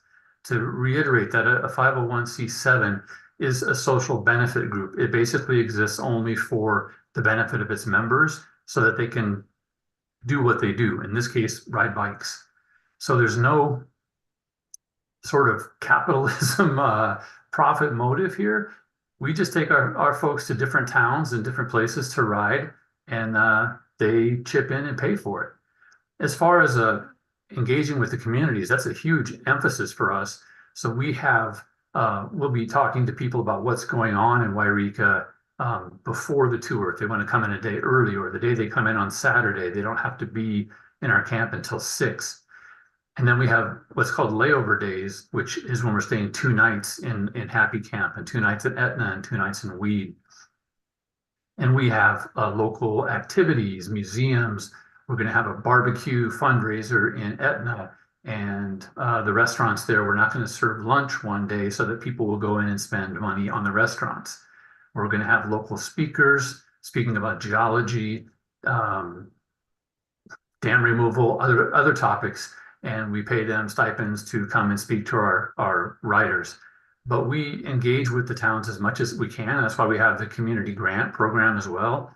In each community, for each day that we're there, we give $1,000 grant to whatever project they identify as needing help. So we're going to help the daycare center in Happy Camp, and we're going to help the police athletic league program in Etna, and the school in Wairika. We're paying the school. Let me think about this. It's $1,200, $600 for the camping fee, and $600 for parking, plus $1,000 grant that will go to whatever they need to supplement, I guess. All right. Thank you. Okay. So. Towards YPD's dog, maybe. No, it's yours. All right. So weird questions from the audience and the staff. So the recommended city council action is asking for the fee to be waived for the temporary use permit fee for the special event known as Bicycle Rides Northwest. Private event. What are the wishes of the council? Not everybody jump up at once. That looks like everybody's in thought here. So move. I have a motion from Councilman Kaeg.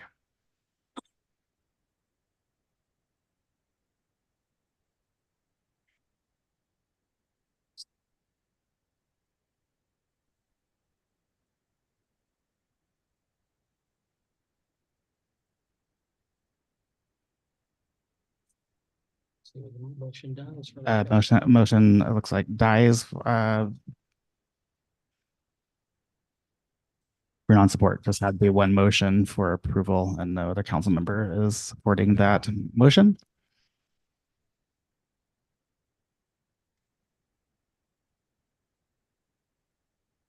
So, okay. No, I know that. Yeah, that's why I said the motion. It's stalls.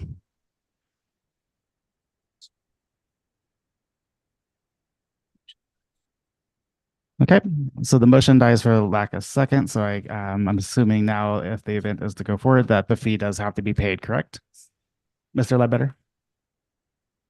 I'm sorry, I was in. Oh, the midst of I talking. was saying, due to the motion failing, if the event was to go forward, that Mr. Moore in the event known as Bicycle Rides Northwest would have to pay the fee, correct? Yeah, ministerially, it's approved by the staff based off of the work that they did reviewing the application. And really at this point, it was just to discuss the waiver. And it sounds like the motion kind of died. And so ultimately, we would be then, as staff, directing Mr. Moore to pay that fee for the event to happen. Ultimately, there's no camping in the city, of Wairika. So we don't allow the camping over at the school. So ultimately there would be a violation. So you'd be paying the fee to make sure that that was approved and appropriate. Okay.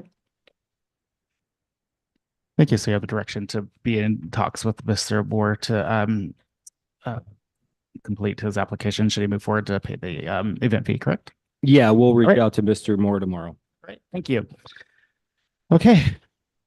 Now on to item number 8. This is city manager. Thank you, Mr. Moore. Have a good evening. Item number 8, city manager and staff reports. City manager and staff may make brief announcements or reports at this time.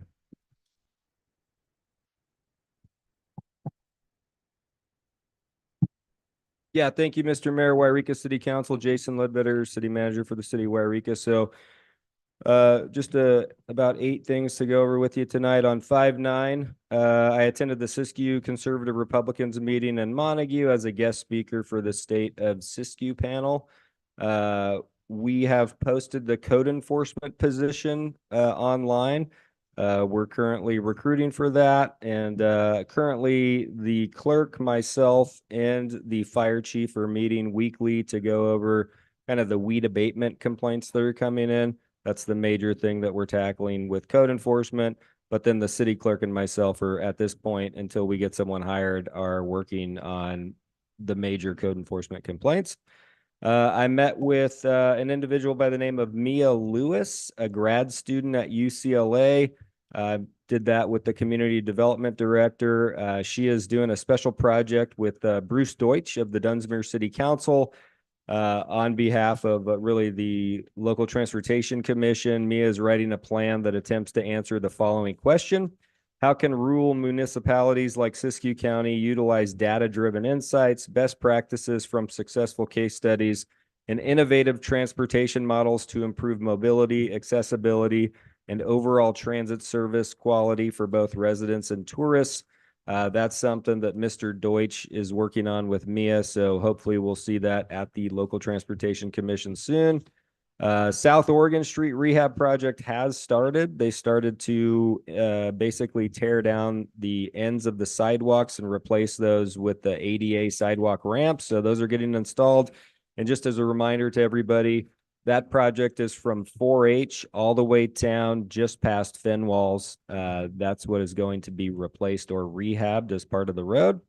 The wastewater collection project is still active and all over the city, if you haven't not noticed. The Oak Street Alley is currently getting work done. Knapp Street had work done, and obviously the Burgess Street neighborhoods.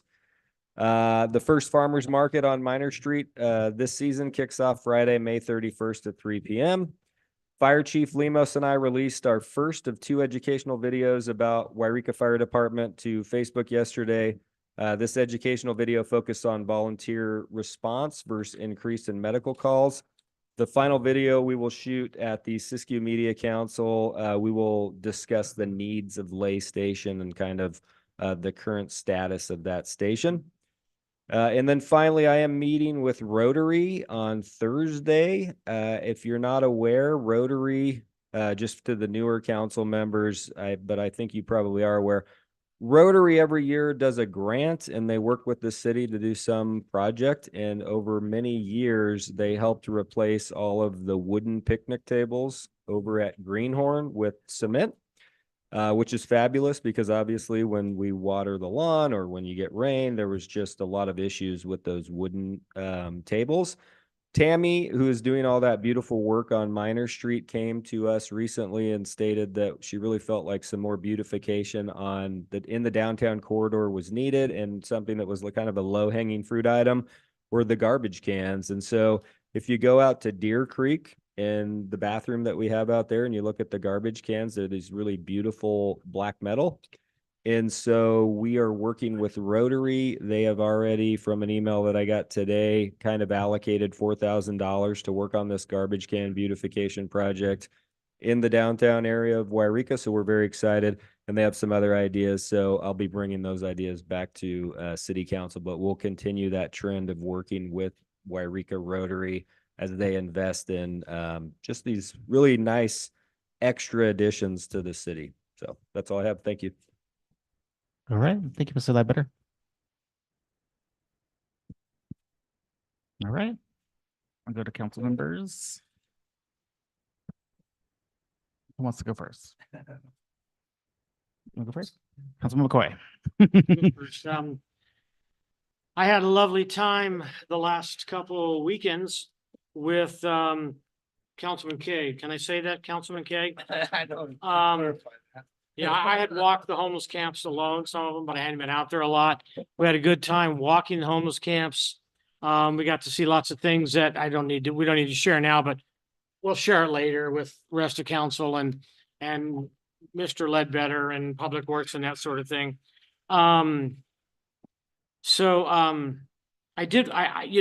With that being said, I'm going to take issue with a few things that were said tonight. I know I shouldn't do this, but it was said that the council is responsible for the homeless, and we are not actually responsible for the homeless. Actually, probably where the homeless started was when Ronald Reagan was governor of this state, and I'm not picking on him or anybody else. They continued later. We can blame the welfare state on whoever we want, but we all take advantage of the welfare state now, probably anybody that's over 62. And the welfare state started under Franklin D. Roosevelt, 1935. And then the money became the Old Age and Infirmed Act and started flowing out in 1940. Dwight D. It was a 10-year program. It was supposed to end. Dwight D. Eisenhower and his party knew that if they voted for it, he would lose the presidency in his reelection, and the Republicans at that point would lose the majority. That's straight from his words. I was reading his autobiography. His biography. So yeah, whether we agree with it or not, I know my grandfather said, I don't need Social Security. I don't need to take government money. We got a lot of people that do. So, we got to get our facts straight if we're going to talk about where things start. We need to be honest with ourselves. Dwayne and I had great talk with the homeless. We talked with everybody this week out on the Greenway. The one thing we talked a lot about were seeing if they'd gotten their shots at the last clinic. And then we talked about getting shots for the dogs. There are some people that are averse to getting shots for the dogs. We did explain to them, however, that they can get the shots and they can do volunteer work for the city, that the city is going to do that. And so hopefully we'll get a few people that'll come in out of that. We also reminded them that if your dog is not spayed or neutered, it's going to cost you more, a lot more. So, anyway, but it was good to be out there and talking. There was actually, I won't say who, somebody out there cleaning up the creek, right where the bridge is broken away and everything, and he doing a good job. And we chatted to him for a while. The only thing that I noticed, and I think YPD and Sergeant Bucher are doing a great job, but I noticed as I walked the hill 2 weeks ago, is that we have way too many campgrounds that are close to the top, and we have way too many that are close to the fire breaks, in my opinion. Again, I'm not, I don't report every week to you and let you know how things are going because I don't have the time to get out there every week. So, but it's just something to think about. It was nice to see that Officer Bucher was working with the little hidey holes that people are in, because that is critical infrastructure out there near our Greenhorn Lake. So I counted 18 camps on the hill 2 weeks ago, much less than I thought I would count. And I think we counted probably more than we thought we were going to get on the Greenway, but it wasn't as many as it could have been. I am so happy that he brought the Greenway, the bridge that goes under the Greenway on the freeway there, because I can remember 6 years ago coming on this council when it was graffitied exactly like it is now, and saying to the city manager at that time, hey, let's see if we can work with Caltrans or somebody to paint it. So, you know, again, as Dwayne and I, sorry, Mr. Keg, as we chatted with each of the people that we could and talked about their animals and their health and weather and what's going on with the base camp and those sorts of things, for the most part, we got very positive comments. Not about what we're doing, but comments that I think makes me feel that we have a good number of people that will say, I want to take advantage of that. And thank you very much, Mr. Mayor. Thank you, Councilman McCoy. Councilman Davis. The commission that I am on doesn't meet until next Tuesday. And so I really don't have anything to report about that, but Chief Lemus, I believe we got a burner. Is that correct? Yes, and I believe we all got a picture of that in the email. That is really a wonderful piece of equipment. Be able to work here in town and not be quite as smoky as it does in the fall. So, Chief, we want you to put that baby to work. Thank you, Mr. Mayor. Thank you. Councilman Baker. Thank you, Mr. Mayor.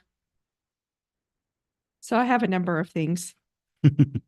First of all, the Collier Interpretive Information Center, C2C, is meeting on the 28th of this month in Wairika. And I sit on that, and there's some exciting possibilities for some funding of some programs that would benefit tourism in Siskiyou County. So we'll be hearing more about that.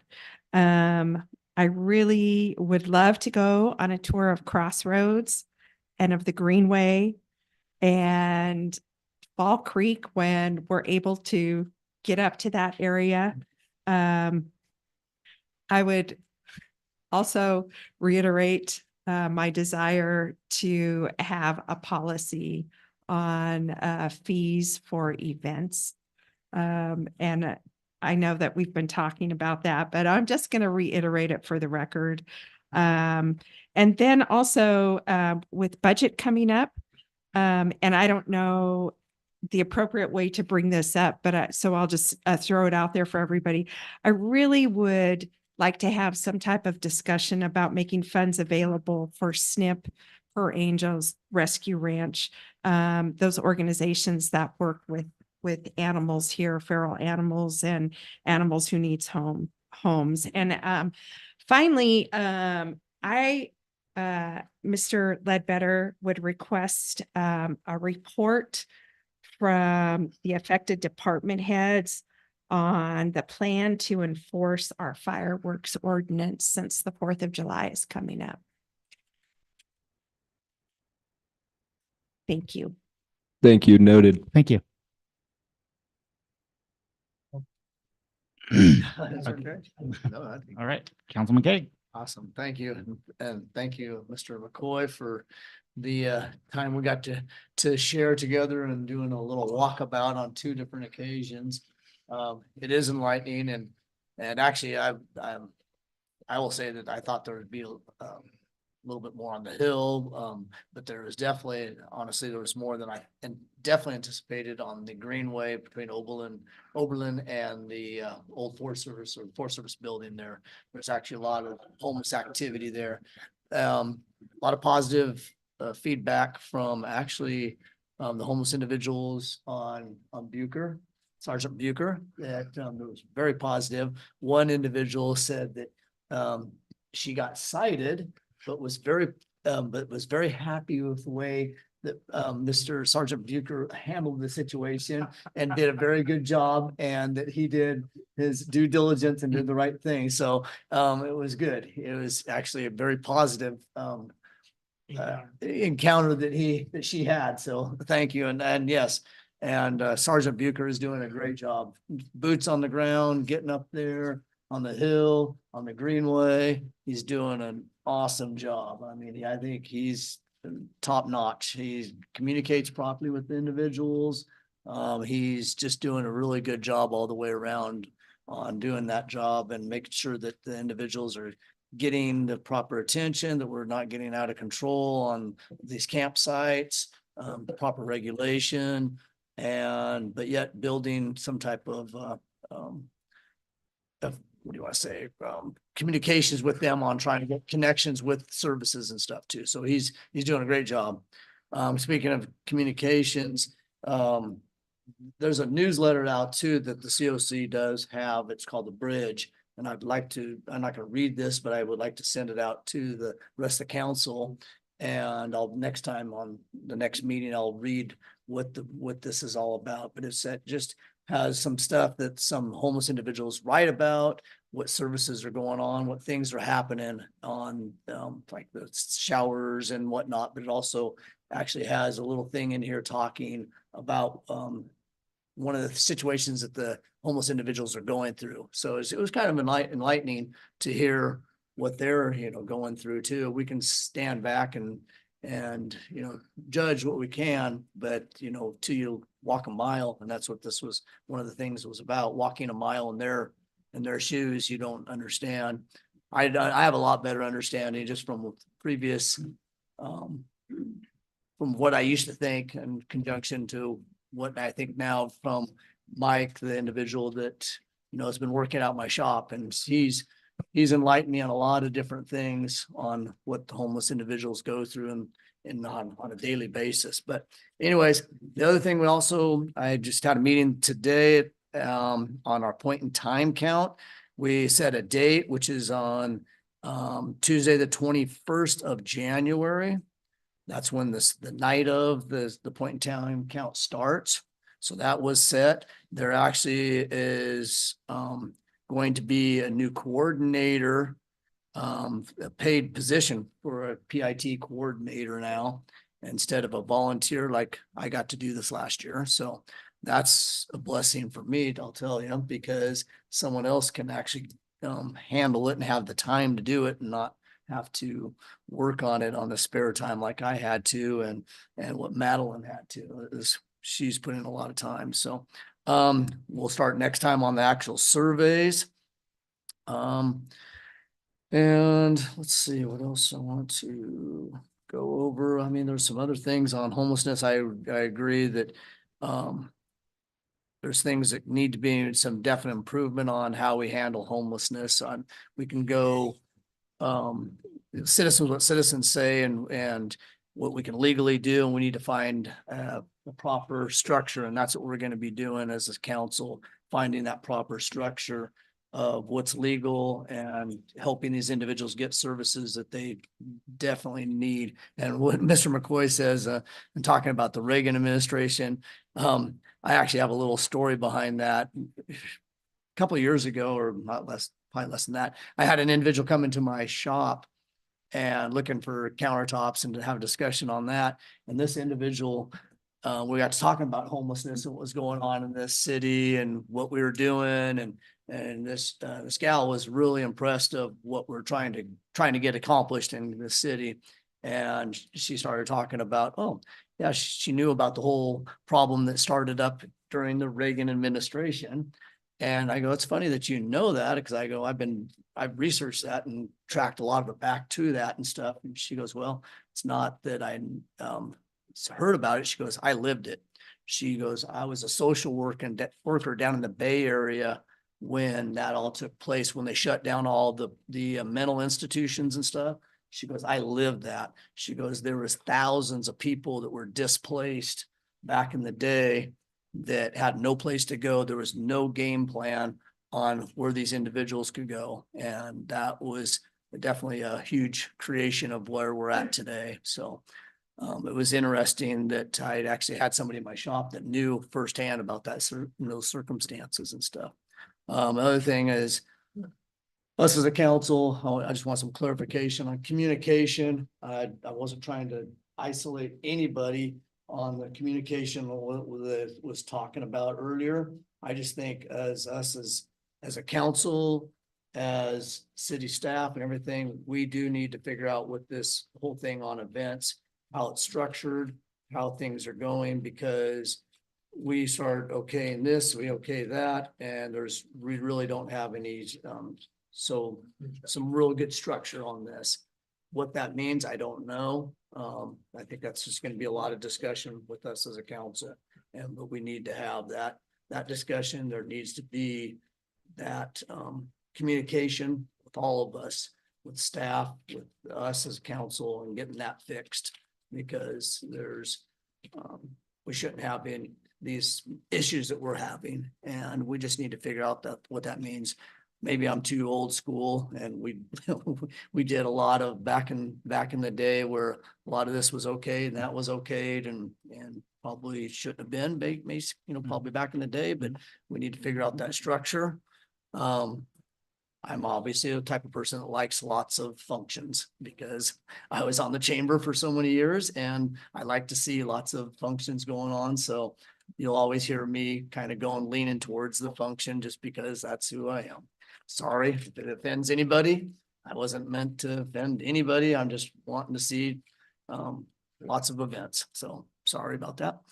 I think that's pretty much it. I'll let everybody go on their way. Thank you, Mr. Mayor. All right. Thank you, Councilman Kay.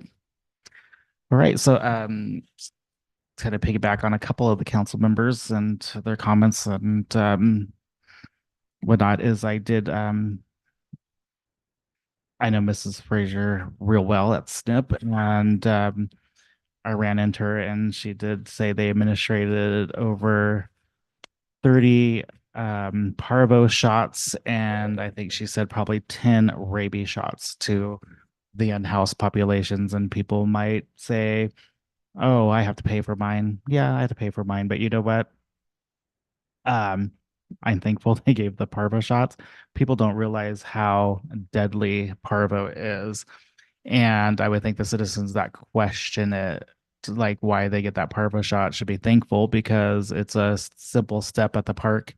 It's on their shoes. If they go home to a puppy, Nancy shake her head because she raises dogs, she knows it can be on their shoes and their puppy gets it. So I want to applaud them for giving the shots, and the in-house citizens allowing their dogs to get the shots and want to care for their fur babies. So but yeah, that's out of cost of their pocket, probably around, just calculation, $1,300 is what they spent out of their pocket that day to provide those shots. $30 per shot, she said. And so thankful for that organization and all they do. And sometimes they go in, SNP goes unrecognized, and a lot of the other shelters get a little more, I'm not because they all do great. So I don't want that to anybody take my words wrong, but sometimes they go unnoticed a little bit, and some of the other organizations get some good funding. So I want to thank her for going up and participating in that. Yes, I've been getting that campus drive looks a lot better. So I'm thankful for that, and thank everybody, for the staff and Sergeant Bucher, Chief Gilman, everybody involved, Jason, Sir Lebetter, everybody involved in getting that cleaned up. I know it was a long wait just because of the weather. It was against us because that ground was so wet, and I know people were frustrated, but I explained to them all the time that we could not get up there, and it did get out of hand. I hope we have control of the situation and it doesn't get like that again. So thank you everybody for that.